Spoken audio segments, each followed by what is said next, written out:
Hello விவஸ். இப்போ ஒரு new student கிளாஸுக்கு ஜாயின் பண்ணியிருந்தாங்க. இப்போ கிளாஸ் ஜாயின் பண்ணுற ஆரி ஸ்டூடெண்ட்ஸ்க்கு பார்த்தீங்கன்னா மெட்டீரியல்ஸ் ஃப்ரீயாக கொடுத்துட்றேன். ஸோ அந்த மாதிரி ஆரி ஸ்டாண்ட் வந்து அவங்களுக்கு ஃப்ரீயாக வாங்கி கொடுத்துருந்தேன். இப்போ அந்த ஸ்டாண்டு யூஸ் பண்ணுறதுக்கு முன்னாடி நம்ம ப்ரிப்பேர் பண்ணணும். ஸோ இது எதுக்கு ப்ரிப்பேர் பண்ணணும், எப்படி ப்ரிப்பேர் பண்ணணும் அப்படின்றத நான் இந்த வீடியோவில் எக்ஸ்பிளைன் பண்ணுறேன். இந்த ஆரி ஸ்டாண்டோட எல்லா பார்ட்ஸையும் ஒர்க் பண்ணுறதுக்கு முன்னாடி எப்படி அசம்பிள் பண்ணணும்னு சொல்லிட்டு ஆல்ரெடி ஒரு வீடியோ அப்லோட் பண்ணியிருக்கேன்.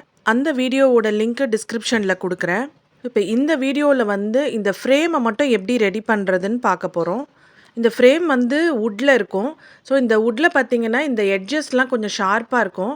ஸோ நம்ம கிளாத்தை இதில் வச்சு ஃபிட் பண்ணி டைட் பண்ணும்போது பார்த்திங்கன்னா அந்த எட்ஜஸ்னால் அந்த கிளாத் வந்து டேமேஜ் ஆகும். அந்த டேமேஜை அவாய்ட் பண்ணுறதுக்கு நம்ம இப்போ என்ன பண்ணலான்னு சொல்கிறேன். இந்த ஃப்ரேமில் வந்து 2 ரிங் இருக்கும்.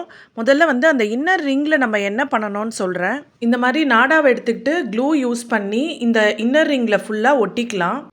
இப்போது இந்த இடத்துல வந்து நான் க்ளூ அப்ளை பண்ணிக்கிறேன். க்ளூ வந்து நல்லா தாராளமாக அப்ளை பண்ணிக்கணும். ஸோ இந்த ஃப்ரேமோட ரிங்கில் பார்த்திங்கன்னா உங்களுக்கு மொத்தம் 4 சைட்ஸ் இருக்கும். அதில் ஒரு சைடில் மட்டும் க்ளூ அப்ளை பண்ணால் போதும். க்ளூ அப்ளை பண்ணதுக்கப்புறம் இந்த நாடாவோட எண்ட் எடுத்து அந்த க்ளூ அப்ளை பண்ண இடத்து மேலே நல்லா ப்ரெஸ் பண்ணி விடணும். ஸோ அது ப்ரெஸ் பண்ணிவிட்டு இப்போ அதை நல்லா டைட்டாக பிடிச்சிட்டு இப்போது சுற்ற ஆரம்பிக்கலாம். ஸோ இந்த இடத்துல இப்போது இது கொஞ்சம் ட்ரை ஆகிற வரைக்கும் ஒரு 2 மினிட்ஸ்க்கு வந்து அங்கேருந்து கை எடுக்கக்கூடாது. எடுக்காமல் நம்ம அப்படியே அதை நல்லா டைட்டாக பிடிச்சிட்டு இப்போது பக்கத்தில் சுற்ற ஆரம்பிக்கலாம். இது சுற்றும் போது பார்த்திங்கன்னா உங்களுக்கு ஓவர்லேப் இருக்கக்கூடாது. அதாவது ஒரு நாடா ஒரு ரவுண்டு வருது இல்லையா, அந்த ஒரு ரவுண்டு மேலே மேலே வரா மாதிரி இல்லாமல் பக்கத்தில் வச்சு சுற்றணும். ஸோ சுற்றும்போது கொஞ்சம் கொஞ்சமாக க்ளூ அப்ளை பண்ணிக்கலாம். கொஞ்சம் இடத்துக்கு க்ளூ அப்ளை பண்ணிவிட்டு ஒரு 2-3 தடவை சுற்றிட்டு அதுக்கப்புறமா திருப்பி இன்னும் கொஞ்சம் க்ளூ அப்ளை பண்ணிக்கலாம். ஸோ இப்போ இந்த நாடா பார்த்திங்கன்னா உங்களுக்கு டெய்லரிங்கில் ஸ்கர்ட் ஸ்டிச் பண்ணுறதுக்காக யூஸ் பண்ணுவாங்க. இந்த பட்டு பாவாடையெல்லாம் தைக்கிறதுக்காக நாடா யூஸ் பண்ணுவாங்க. ஸோ அந்த நாடா தான் இது. நாடா தானே யூஸ் பண்ணாங்கன்னு சொல்லிட்டு சுடிதாருக்கு ஒரு நாடா கொடுப்பாங்க இந்த பேண்ட்டில் எல்லாம் போடுறதுக்கு. அந்த நாடா யூஸ் பண்ணக்கூடாது. இது வந்து இந்த பட்டு பாவாடைக்கான நாடா. அதை தான் நம்ம இந்த மாதிரி சுற்றுறதுக்கு யூஸ் பண்ண முடியும். ஏன்னா 2த்துக்கும் உள்ள டிஃப்ரென்ஸ் என்னென்னு பார்த்தீங்கன்னா, அது வந்து கொஞ்சம் அகலம் கம்மியாக இருக்கும், ஆனால் திக்னஸ் ஜாஸ்தி இருக்கும். நம்மளுக்கு வந்து திக்னஸ் ஜாஸ்தி இருக்கக்கூடாது, ஆனால் அகலம் ஜாஸ்தி வேணும். ஸோ அதுக்கு பார்த்தீங்கன்னா உங்களுக்கு இந்த நாடா தான் பெஸ்ட்டு. நான் முதல்ல சொல்லியிருந்தேன் எதுக்காக இந்த மாதிரி நாடா போடணும்னு சொல்லிட்டு. ஸோ இந்த வுட்டோட கார்னர்ஸில் வந்து நம்மளோட கிளாத் பட்டுச்சுன்னா அது வந்து நம்ம அதை வச்சு டைட் பண்ணும்போது அதில் மார்க் விழும். அந்த கிளாத் வந்து டேமேஜ் ஆகிட்டு கொஞ்சம் துணி விலகுனா மாதிரி அந்த மாதிரிலாம் வரும். ஸோ அதை அவாய்ட் பண்ணுறதுக்காக தான் இந்த மாதிரி பண்ணுறோம். அதுவும் பர்டிகுலராக இன்னர் ரிங்கில் தான் வந்து உங்களுக்கு அந்த மாதிரி இஷ்யூஸ் வரும். ஏன்னா அது மேலே தான் வந்து உங்களுக்கு கிளாத் டைரெக்டாக கான்டாக்டில் வரும். அவுட்டர் ரிங் வந்து ஜஸ்ட் அதை ஹோல்ட் பண்ணுறதுக்கு தான் யூஸ் பண்ணோம். ஸோ அதனால் அவுட்டர் ரிங்கில் பார்த்தீங்கன்னா நீங்கள் இந்த மாதிரி சுற்றணும்னு அவசியம் இல்லை. சுற்றவும் சுற்றலாம். பட் சுற்றினா என்ன ப்ராப்ளம் வரும்னா உங்களுக்கு அந்த அவுட்டர் ரிங்கில் வந்து ஒரு ஸ்க்ரூ கொடுத்துருப்பாங்க. அந்த ஸ்க்ரூ வந்து ரொம்ப டைட் ஆகிடும். ஏன்னா இப்போது இந்த ரிங்கில் வந்து நீங்கள் கிளாத் சுற்றும் போது அது இன்னும் அதோட சர்க்கம்ஃபரன்ஸ் ஜாஸ்தி ஆகிடும் இல்லையா. அந்த மாதிரி சர்க்கம்ஃபரன்ஸ் ஜாஸ்தி ஆகும்போது பார்த்திங்கன்னா உங்களுக்கு 2 ரிங்கோட சர்க்கம்ஃபரன்ஸும் இதோட இன்னர் சர்க்கம்ஃபரன்ஸும் ஜாஸ்தி ஆகும், அவுட்டர் சர்க்கம்ஃபரன்ஸும் ஜாஸ்தி ஆகும். அதே மாதிரி உங்களுக்கு அந்த வெளியில் இருக்கிற ஃப்ரேம் அந்த ஸ்க்ரூவோடு வருது இல்லையா, அதில் வந்து இன்னர் சர்க்கம்ஃபரன்ஸும் ஜாஸ்தி ஆகிடும், அவுட்டர் சர்க்கம்ஃபரன்ஸும் ஜாஸ்தி ஆகிடும். இப்போ இதோட அவுட்டர் சர்க்கம்ஃபரன்ஸ் ஜாஸ்தி ஆகிறதும் அதோட இன்னர் சர்க்கம்ஃபரன்ஸ் ஜாஸ்தி ஆகிறதும் சேர்ந்து உங்களுக்கு என்ன ஆகும்னா உங்களுக்கு அந்த ஸ்க்ரூ போட்டிங்கன்னா உங்களுக்கு அந்த ஸ்க்ரூவை விட்டு அந்த நெட்டு வெளியில் வந்துடும். ஸோ அந்த மாதிரி இஷ்யூஸ் வந்ததுன்னா நீங்கள் வந்து இன்னர் மட்டும் இந்த மாதிரி நாடா வச்சு ரேப் பண்ணால் போதும். அவுட்டர் ரிங்கில் பார்த்தீங்கன்னா உங்களுக்கு வேணும்னா நீங்கள் நியூஸ் பேப்பர் இந்த மாதிரி ஸ்ட்ரிப்பாக கட் பண்ணிவிட்டு ஸோ அதை வந்து நீங்கள் ஒட்டிக்கலாம்.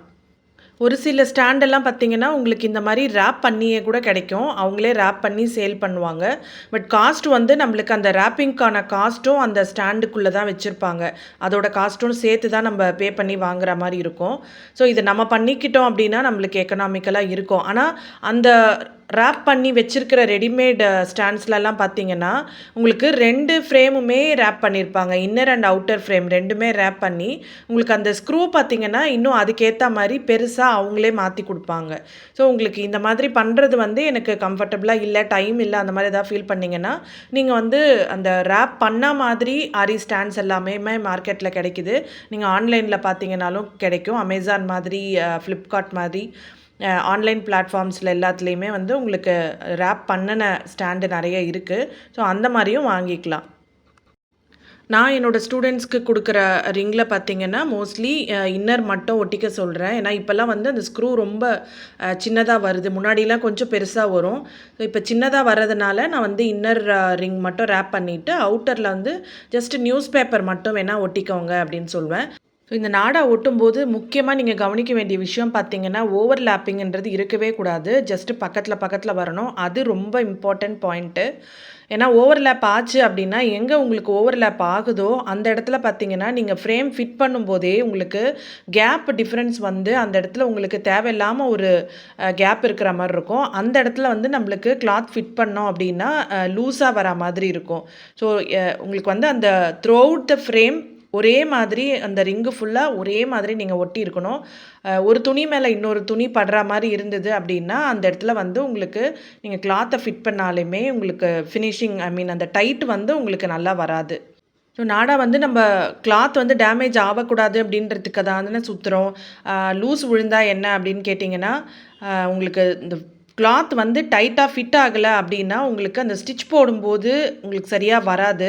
அண்ட் இன்னொரு விஷயம் வந்து ரொம்ப க்ரஷ் வரும். நீங்கள் ஸ்டிச் பண்ணுற டிசைனில் பார்த்தீங்கன்னா ரொம்ப சுருக்கம் இருக்கும். அங்கங்கே தூக்கிட்டு நிற்கிற மாதிரி இருக்கும். நீங்கள் ஒரு டிசைன் போட்டு முடிச்சிங்கன்னா அந்த ஃப்ரேமை விட்டு கழட்டின உடனே அந்த டிசைன் மட்டும் பார்த்தீங்கன்னா உங்களுக்கு தனியாக அப்படியே மேலே தூக்கிட்டு இருக்க மாதிரி இருக்கும். அதை சுற்றி ஒரு சுருக்கம் வரும். அதை அவாய்ட் பண்ணணுன்னா உங்கள் ஃப்ரேம் பார்த்தீங்கன்னா எப்பயுமே டைட்டாக இருக்கணும்.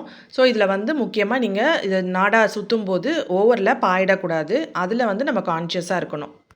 இதை சுற்றிட்டே இருக்கும்போது பாருங்கள் இந்த மாதிரி ஒரு முறுக்கிக்குது. அதை வந்து இந்த ரோலை யூஸ் பண்ணியே அப்படியே நல்லா ரிலீஸ் பண்ணிவிட்டு கண்டினியூ பண்ணலாம். ஸோ அதே மாதிரியே ஸ்டார்டிங் அண்ட் ஃபினிஷிங் அங்கேயும் பார்த்தீங்கன்னா உங்களுக்கு ஓவர்லேப் ஆகக்கூடாது. இப்போ இதை ஃபினிஷ் பண்ணும்போது அந்த ஃபஸ்ட்டு ஸ்டார்ட் பண்ண அந்த இடத்துல ஓவர்லேப் ஆகாமல் ஜஸ்ட்டு பக்கத்தில் வச்சு முடிக்கணும். முடிக்கிறப்பையும் பார்த்திங்கன்னா நல்லா டைட்டாக இழுத்து பிடிக்கணும். ஏன்னா நம்ம இப்போ கட் பண்ணிவிட்டு அதை ஒட்ட போகிறோம். ஸோ அந்த இடத்துல லூஸ் விழுந்துடுச்சு அப்படின்னா உங்களுக்கு ஒரு மாதிரி அந்த சுற்றுனது கிளம்ஸி ஆகிடும். ஸோ அதனால் வந்து நல்லா டைட்டாக ஹோல்ட் பண்ணிவிட்டு இப்போது தேவையான அளவுக்கு கரெக்டாக கட் பண்ணிக்கணும். ஏன்னா ஓவர்லேப் ஆகக்கூடாது. இப்போது இந்த மாதிரி கட் பண்ணிக்கலாம். கட் பண்ணிவிட்டு இப்போது அந்த கிளாத் மேலே நம்ம வந்து க்ளூ அப்ளை பண்ணிக்கணும். அதாவது அந்த நாடா இருக்கு இல்லையா, அது மேலே க்ளூ அப்ளை பண்ணிவிட்டு நல்லா இழுத்து ஒட்டிக்கணும். ஸோ அது கொஞ்சம் ட்ரை ஆகிற வரைக்கும் ஒரு 2 மினிட்ஸ் நல்லா ப்ரெஸ் பண்ணிவிட்டு இந்த மாதிரி நான் மேலெல்லாம் கூட க்ளூ அப்ளை பண்ணிடுறேன். ஏன்னா அதோட பிசுரெல்லாம் வந்து பிரிஞ்சு வராமல் இருக்கணும் அப்படின்னா நல்லா க்ளூ அப்ளை பண்ணிவிட்டு ஒரு 2 மினிட்ஸ் நல்லா அதை அப்படியே தேய்ச்சி விட்டோம் அப்படின்னா அது ட்ரை ஆகிடும். அது ட்ரை ஆனதுக்கப்புறமா இப்போ அந்த அவுட்டர் ஃப்ரேமோட மேலே வச்சு செக் பண்ணலாம். ஸோ இப்போ பார்த்தோன்னா உங்களுக்கு அந்த ஸ்க்ரூ கிட்ட பார்க்கலாம். இப்போ முன்னாடி இருந்ததை விட இந்த இன்னர் ஃப்ரேமோட சர்க்கம்ஃபரன்ஸ் ஜாஸ்தியானதுனால அந்த ஸ்க்ரூ டைட்டாக இருக்குது. இப்போ நான் வேணுன்ற அளவுக்கு லூஸ் பண்ணிவிட்டு அதை ஃபிட் பண்ணுறேன். பாருங்கள், இன்னும் அந்த ஸ்க்ரூவில் பெருசாக ஸ்பேஸ் இல்லை. ஸோ நம்மளுக்கு வந்து இப்போ இந்த அவுட்டர் ஃப்ரேமில் அதனால் இப்போது இந்த நாடா சுற்ற முடியாது. நமக்கு வேணும்னா நியூஸ் பேப்பர் வேணால் இது மேலே ரேப் பண்ணிக்கலாம். இல்லைனாலும் இதை அப்படியே யூஸ் பண்ணலாம். இதனால் ஒன்றும் ப்ராப்ளம் வராது. ஸோ நீங்கள் புதுசாக ஆரி ஸ்டாண்ட் வாங்கினீங்கன்னா இந்த மாதிரி அதை ப்ரிப்பேர் பண்ணிவிட்டு யூஸ் பண்ணுங்கள். தேங்க்ஸ் ஃபார் வாட்சிங்.